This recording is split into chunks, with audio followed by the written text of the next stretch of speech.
So we are discussing roots of biotechnology. So by 1849, people started to produce yeast industrially. So did it have any impact on the society? Definitely yes. If a bakery was producing, let's say, 10 loaves a day, they started to produce around 100.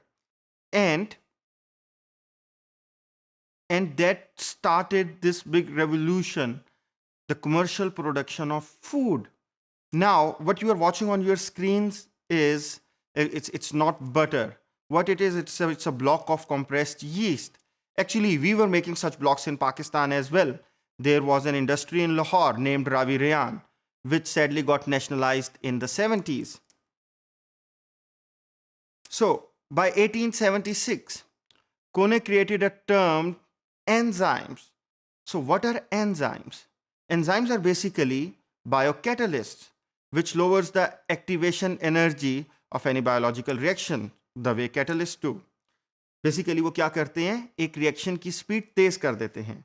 So, for example, if there will be no enzymes, आपके जो body के normal metabolic processes हैं, वो let's say एक साल में जो reaction होना है, वो अब चंद सेकंड्स में हो जाएगा.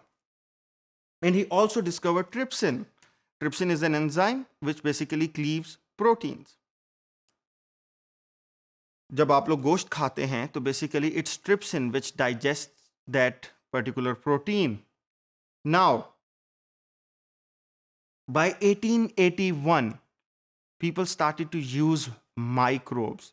और हम लोगों ने देखा कि इंडस्ट्रियली माइक्रोब्स इस्तेमाल होना स्टार्ट हो गए. Basically lactic acid bacteria use किया गया टू प्रोड्यूस लैक्टिक एसिड.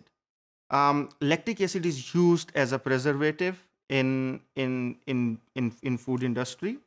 आप लोगों के किसी के अगर आपने दांत पे कभी कीड़ा लगा देखा हो तो that is also due to the microbes which produce lactic acid.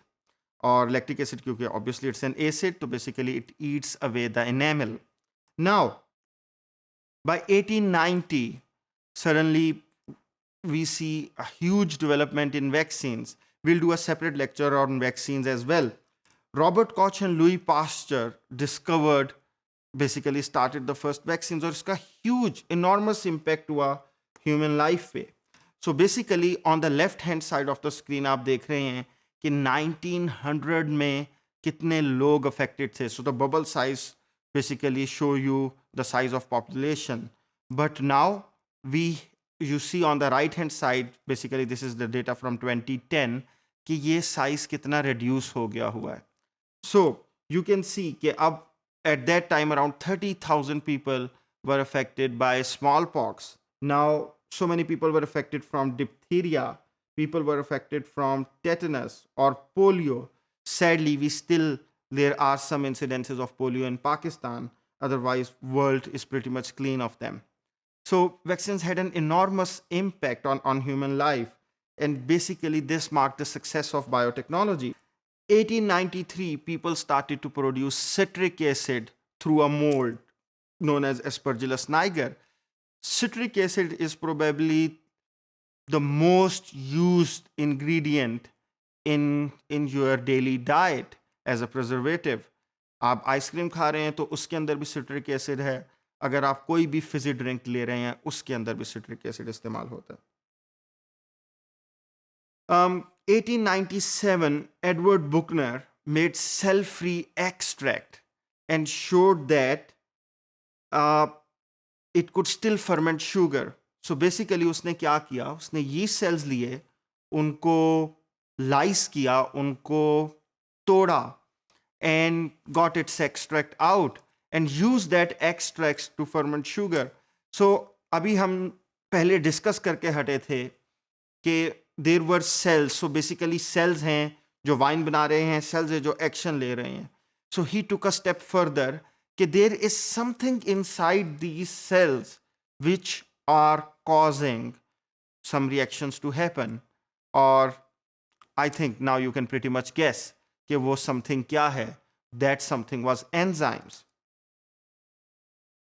So in 1915, it was the first time that a patent was granted for the use of enzymes in detergent industry.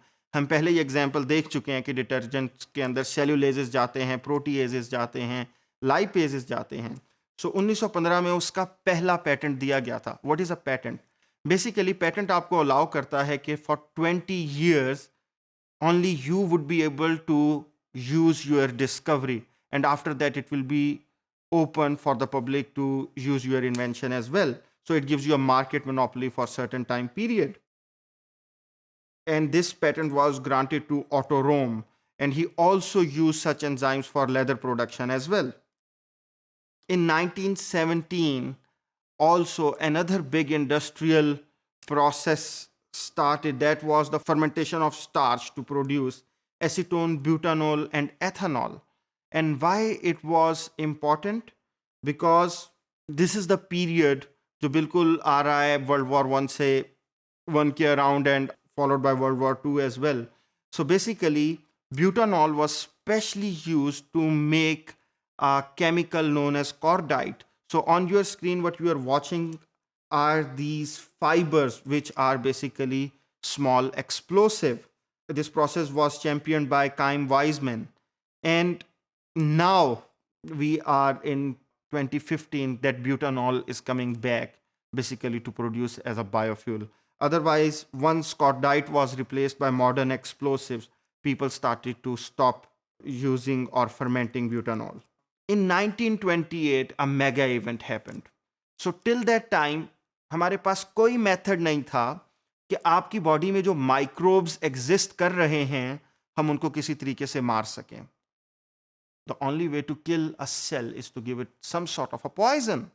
So if some living thing is inside you, the only way to kill it is to probably kill myself alongside with it. But what happened that one day Alexander Fleming was working in his lab with a bacterial strain, and what he saw was कि एक Penicillium notatum का एक spore it killed basically growth of bacteria, and then he published it, and basically till next 10 years followed to basically extract that particular compound from it, which was termed penicillin. And basically penicillin की growth से एक mega event start होता है जिसके अंदर what you see is कि biotech flourish करती है, स्पेशली फर्मेंटेशन इंडस्ट्री ने बहुत फ्लॉरिश किया. तो that was the first drug. और आपकी जो मॉडर्न मेडिकल साइंस है, this was the basically history changing event, because after the invention of penicillin, operations got very easier. Thank you.